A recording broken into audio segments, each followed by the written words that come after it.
Hello everybody, it's me, Nate, aka Devil Dog, and this time I'm back to do a game review for the Crash Sane Trilogy. But you know, I always kind of wondered, I think just about anybody could do the same thing that Crash can do. Trilogy. Crash Bandicoot sucks.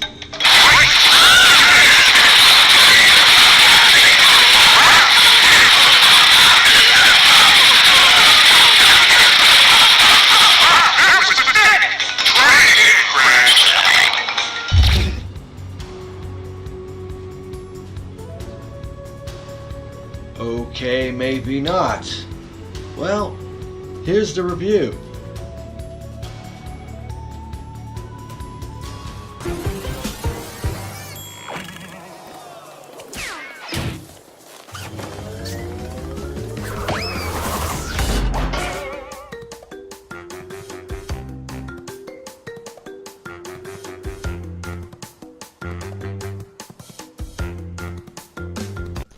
First of all, I want to give a big shout out to Rex and the entire crew up at GameStop.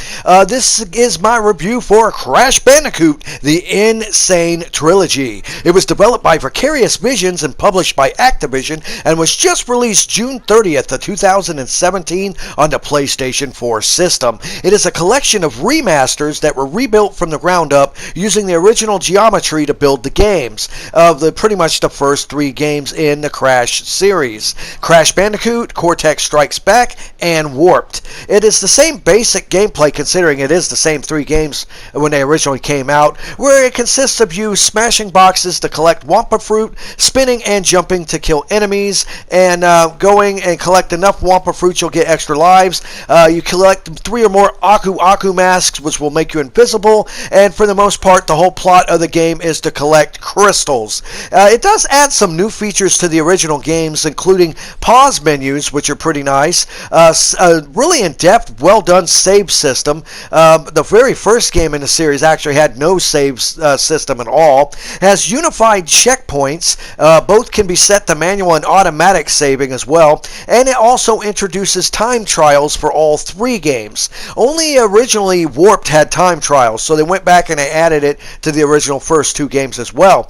And you can also play as Coco. Now there are exceptions to that, like certain vehicle and boss battles, and certain levels can only be played as Crash and vice versa.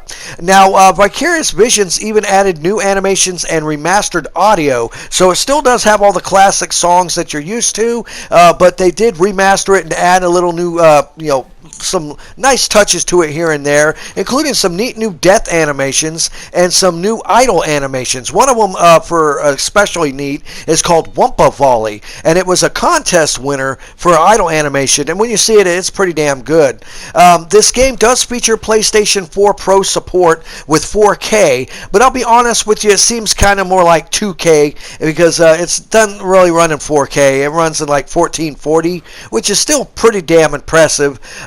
But it does only run in 30 frames a second.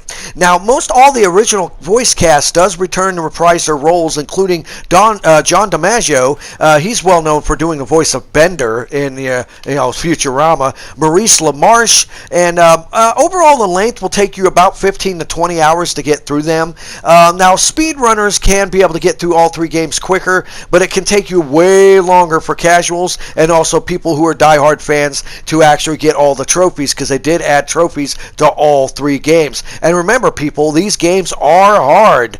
Now, the save system does kind of make the difficulty a little bit more bearable, but it is insanely difficult. All 3 games have. Now, keep in mind, for you speedrunners of the original 3 games, all exploits and cheats from the original 3 games still work. They wanted to make sure to have it to where they left that intact. So if there's certain little glitches that you know how to get past to make the game easier for speedrunners, it's still in the game.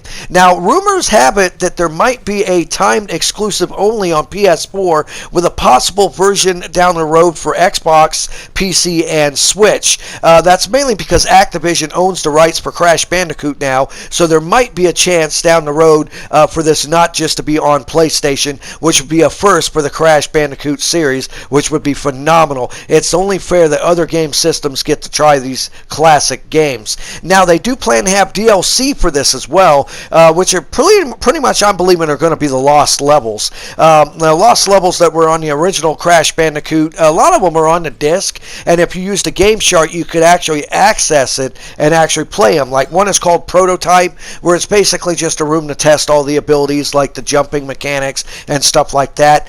Flowing Waters was a pretty much partially finished side-scrolling waterfall level that was pretty difficult, and the most well-known is the game's level called Stormy Ascent, which was taken out of the final release version of Crash Bandicoot, Bandicoot, for its sheer, utter friggin' difficulty. Hopefully that will be part of the DLC. When that's coming out, I do not know. Now, the overall price of this game is $39.99 for both a physical and a digital version. Once again, I highly recommend that you actually play the physical release version, because then you have something you can keep hold on to, and because I've never been a fan of digital versions of anything.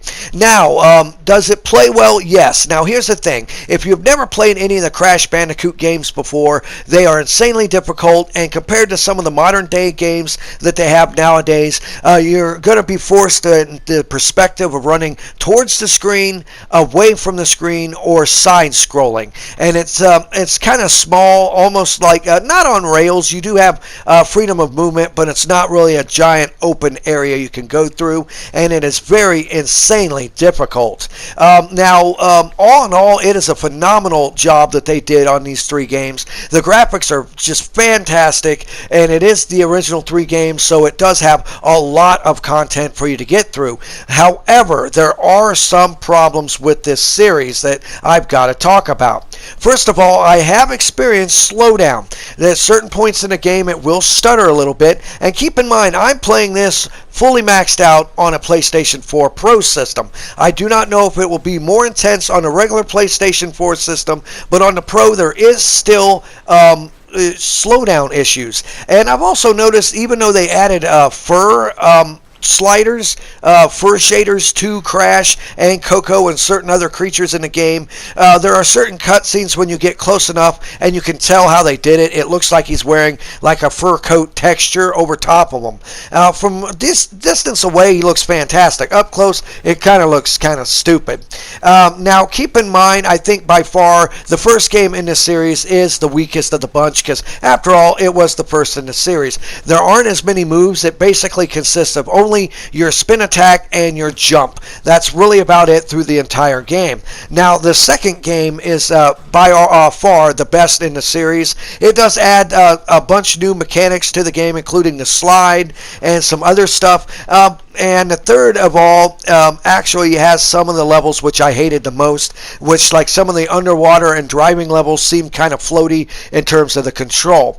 Now, I went back and I played the original versions, and I did notice the control issues seem to stem from the fact that these new versions, they went and used a new physics engine to power the game. So because of that, the jumping and the physics seems a little bit off. It will take you a while to get used to it, to figure it out. It doesn't seem quite as as the same as the original versions, but all in all, it's not going to really destroy the game in any way. And like I said, this game is hard. All three of these games are very, very hard. So if you think you can get through and play them in one sitting, I'm not saying you can't, but I'm saying it is going to be difficult. Now, one other major downfall I have noticed with all three of these games are there are a lot of friggin' loading screens. Each one averages about 10 to 15 seconds each time. You're either going into a cutscene or you're going into a level. The original game didn't have that many damn loading screens, so it's kind of a shame that even though I think due to the overall horsepower is needed for all the new graphics of the levels, it requires all these loading screens. But all in all, a lot of loading screens. So if you can understand and play the game and realize that this is not a next-gen version of the game, this is a true friggin' pixel by pixel, as in level design, pixel by pixel, perfect remakes of the first 3 games with some fantastic new graphics, animation, and some new physics thrown in. If you just remember that when you're playing these games, and you can get past the difficulty, or if you were a huge fan of Crash Bandicoot and when they originally came out, I most definitely recommend this game. Now, I always have to end my videos by saying, remember people, have fun, play hard, and the devil is in the details. Peace out.